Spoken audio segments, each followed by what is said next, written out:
인류를 개선하는 자들. 독자들이 잘 알고 있다시피 철학자들에게 내가 요구하는 것은 선악의 너머에 서라.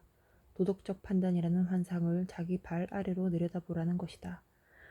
이러한 요구는 나에 의해 처음으로 정식화된 하나의 통찰, 즉 도덕적 사실이란 도대체가 존재하지 않는다는 통찰에서 나온다.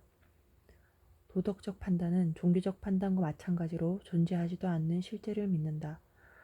도덕이란 특정한 현상에 대한 하나의 해석에 지나지 않으며 보다 정확하게 말하자면 하나의 오해에 지나지 않는다. 도덕적 판단은 종교적 판단과 마찬가지로 실제적인 것에 대한 개념조차 그리고 실제적인 것과 가상적인 것의 구별조차 결여하고 있는 무지의 단계에 속한다. 그러한 단계에서 진리는 오늘날 공상이라 불리는 것을 가리킬 뿐이다. 따라서 도덕적 판단은 절대 문자 그대로 받아들여져서는 안 된다. 문자 그대로 받아들여진 것으로서의 도덕적 판단은 항상 오직 터무니없는 것만을 포함하고 있다. 그러나 그것을 단지 기호로 본다면 그것은 헤아릴 수 없는 가치를 지닌다. 즉, 도덕적 판단은 적어도 인식하는 자들에게는 자기 자신을 이해할 정도로 충분히 알지 못했던 문화와 내면 세계의 가장 귀중한 실상을 드러낸다. 도덕은 한낱 기호 언어에 지나지 않으며 징후에 불과하다. 즉 사람들은 도덕을 유용하게 활용하기 위해서는 도덕에서 무엇이 문제가 되고 있는지를 이미 알고 있어야 하는 것이다. 첫 번째 예를 임시적으로만 들어보자.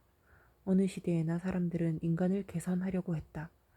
무엇보다도 바로 이것이 도덕이라고 불렸던 것이다. 그러나 동일한 단어 아래 천차만별의 경향들이 숨어 있다. 야수 같은 인간을 길들이는 것도 특정한 종류의 인간을 길러내는 것도 개선이라고 불려왔다. 이러한 동물학적인 용어들이 비로소 실상을 표현해준다. 물론 이러한 실상에 대해서 전형적인 개성가인 사제들은 아무것도 모르며 또한 알려고도 하지 않는다. 어떤 짐승을 길들이는 것을 개선이라고 부르는 것은 우리 귀에는 거의 우스갯소리처럼 들린다. 동물원에서 무슨 일이 일어나는지를 아는 사람이라면 그런 곳에서 야수들이 과연 개선되는지 의심할 것이다. 야수들은 그곳에서 약화되고 무해하게 만들어진다. 공포감에 짓눌리고 고통, 상처와 기아에 시달리면서 병약한 야수가 되는 것이다. 사제에 의해 개선되어 길들여진 인간의 경우에도 사정은 다르지 않다.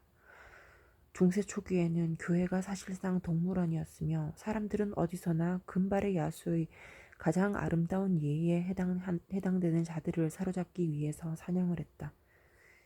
예를 들어 고귀한 게르만인을 개선시켰다. 그러나 그렇게 개선되고 수도원으로 유혹되어 들어간 게르만인은 나중에 어떤 모습을 보였던가. 흡사 인간의 희화이자 기형아처럼 보였다. 그는 죄인이 되어버렸으며 우리 안에 처박히고 그지없이 끔찍한 괴념들 사이에 갇혀버렸다. 그곳에서 게르만인은 병들고 위축되어 자신에 대한 악의를 가득 품은 채 누워있었다. 삶을 향한 충동을 증오하는 마음으로 여전히 강하고 행복한 모든 것에 대한 의심으로 가득 찬 채 누워있었다. 요컨대 그는 그리스도교인이 된 것이다. 생리학적으로 말해보자면 야수와의 싸움에서는 야수를 병들게 하는 것이 그것을 약하게 만드는 유일한 수단일 수 있다. 바로 이러한 사실을 교회는 알고 있었다. 교회는 인간을 망쳐버렸고 약화시켰다. 그런데도 교회는 인간을 개선시켰다고 주장했다. 이른바 도덕이라는 것의 다른 경우, 즉 특정한 종족과 인종을 길러내는 경우를 살펴보자. 이것의 가장 훌륭한 예를 제공하는 것은 인도의 도덕이며 이것은 만우법전이라는 형태로 종교로까지 인정받고 있다. 이 법전의 과제는 사제, 전사, 상인 및 농민, 마지막으로 수드라라고 불리는 노예라는 네 종족을 동시에 길러내는 것이다. 만우법전에 야수를 길들이는 자들이 존재하지 않는다는 것은 분명하다. 만우법전식으로 길러내는 계획을 구상한 인간은 100배나 더 부드럽고 이성적인 인간이다. 그리스도교라는 병원과 지하 감옥의 공기로부터 빠져나와 이렇게 더 건강하고 더 드높고 더 넓은 세계에 들어서면 안도의 숨을 쉬게 된다. 만우법전에 비하면 신약 성서라는 것은 얼마나 빈약하며 얼마나 악취를 내뿜는 것인가. 그러나 이러한 조직 역시 무서운 것이 될 필요가 있었다. 그 조직에게는 야수와의 싸움이 아니라 야수와 정반대되는 엄한 자기 규율을 갖지 못한 인간, 즉 잡종인간, 찬달라와의 싸움이 문제였기 때문이다.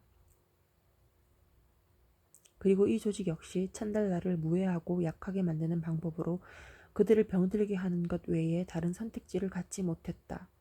그것은 대다수와의 싸움이었다. 인도 도덕의 이러한 조치만큼 우리의 감정을 거슬리는 것은 아마 없을 것이다. 예를 들면 제3조에 해당하는 부정한 야채에 대한 조항이라는 조항에서는 찬달라에게는 음식 가운데 마늘과 양파만이 허용된다고 정하고 있다. 이러한 규정은 정전이 그들에게 곡물, 씨가 있는 과일, 이러한 규정은 성전이 그들에게 곡물, 씨가 있는 과일, 물, 불을 주는 것을 금하고 있다는 사실을 고려하고 있다. 또한 이 3조는 그들이 필요로 하는 물은 강이나 샘 또는 연못에서 기른 것이어서는 안 되고 늪의 입구나 짐승의 발자국으로 생긴 구덩이에서만 길어와야 한다고 정하고 있다. 마찬가지로 그들에게는 빨래를 하는 것도 자기 몸을 씻는 것도 금지되어 있다. 왜냐하면 자비에 의해 그들에게 허용되는 물은 갈증을 면하는 데만 사용되어야 하기 때문이다. 마지막으로 수드라 여인들에게는 찬달라 여인의 해산을 돕는 것이 금지되어 있으며 찬달라 여인들이 서로 돕는 것도 금지되어 있다. 당연하게도 그러한 위생 규정이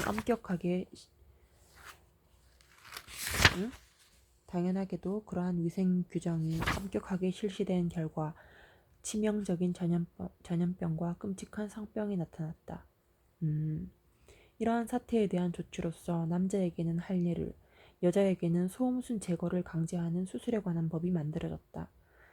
만우법전 자체가 이렇게 말하고 있다. 찬달라는 간통, 근친상간, 범죄의 결과다. 이것이야말로 길러낸다는 개념의 필연적 귀결이다. 그들의 옷은 시체에서 벗겨낸 누더기여야 하며 식기는 깨진 단지여야 하며 장식품은 헌쇠붙이어야 하며 예배는 악령에게만 해야 한다.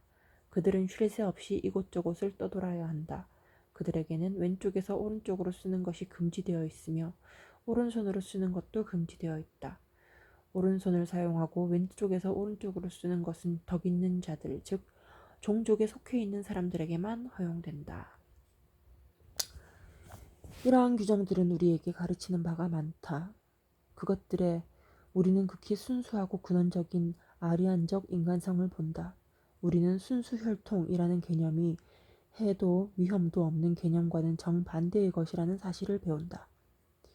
다른 한편으로는 어떤 민족에서 이러한 아리안적 인간성에 대한 증오, 찬달라의 증오가 영구적인 것이 되었는지, 이 증오가 어디에서 종교가 되고 천재적인 창의성을 발휘하게 되었는지가 명백해진다.